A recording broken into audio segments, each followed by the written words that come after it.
Welcome back. Today I wanted to talk about the size of the XL and the size of the space that you will need for the XL.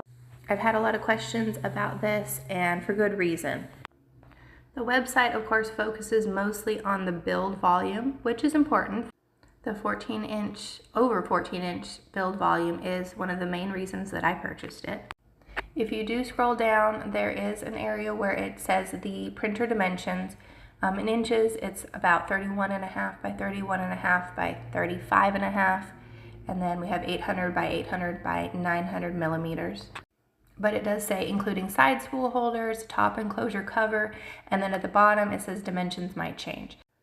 Let me start off by saying that these dimensions are pretty accurate, but there is a little bit more that you may want to know. How much can you get by with? Can you make it a little bit tighter? So let's get into that. I'm going to talk a little bit about where I put it and the different spaces that I moved it into, but I will review at the end the minimum size and the ideal size, so don't feel like you need to take notes as I'm going through this. So I set up an area that was 36 inches wide, 31.5 inches deep. I did switch out my desktop from a little bit under 24 inches to a 31.5 inch deep and 31 inches tall to where it would hit the shelf above. It was close, but I misjudged that shelf above. Because it's only a 10-inch deep shelf, I really didn't think that it would catch on anything. I thought the tubes would be fine, but that was a mistake. Even scooting the printer all the way up to the front edge, it was still catching on the corner. It was not causing any problems on a print, but I just felt like it was gonna wear over time, and I just didn't like it. Of course, I wanted it set up and working immediately, so I just went ahead and moved it to another location.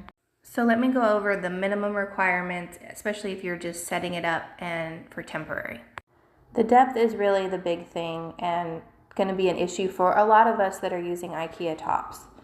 The minimum depth when you have this machine plugged in from the back wall to the front of the feet is 25 inches. That is too deep for most of the IKEAs. Any countertop is only 24 inches. So I actually, in order to have it in this location, I had to pull the top out a little bit so that the front feet didn't slide off the front. At 25 inches, the screen is completely hanging off the front. So if it's an area that you're walking by or it's tight, you're probably going to catch on that screen. If you want to be all the way in front of the screen, the minimum is going to be 28 inches. You can see that the main thing that is catching is the power cord on the back. I did purchase a power cord that was a 90-degree angle that I could plug it in, but it still catches on where it plugs into the machine. So that really didn't help save me any space. For the width, the frame is just under 20 inches wide.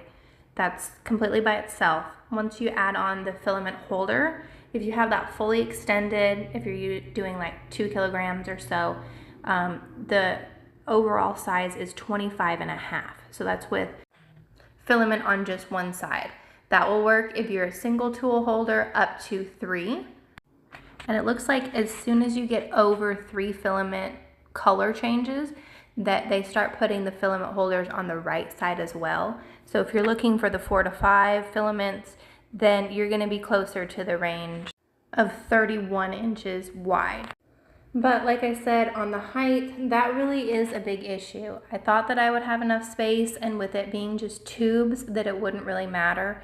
But I'm finding that when it's completely auto-homed on the back, it's 35 inches tall. So that is something to really keep in mind, that you're not going to have anything brushing up against it on that tall of a height. These are still very tight with it, the machine as close to the wall as possible. The cord is going to feel really tight on the back. I would recommend if you can do 30 to 31 deep, that would be ideal, which is what Prusa is recommending. I ended up swapping out my Linman tabletop that's about 24 inches deep for a Lag Captain IKEA tabletop that's 31.5 inches deep. You can see even with things snug on the back, there still is a little bit of room. Nothing's pinched or too tight. You can see the frame is setting a little bit away from the wall at this depth. The cords look good. And there's still plenty of space in front, even if you want to set a small print as well. So to review all of these dimensions, the minimum height is going to be 35 inches or 889 millimeters. If we do end up with an enclosure in the future, I'm assuming it'll be 36 inches or 914 millimeters.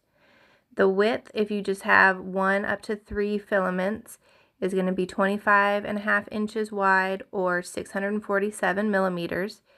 If you do have 5 filament holders, you're going to be looking at 31 inches wide or 787 millimeters.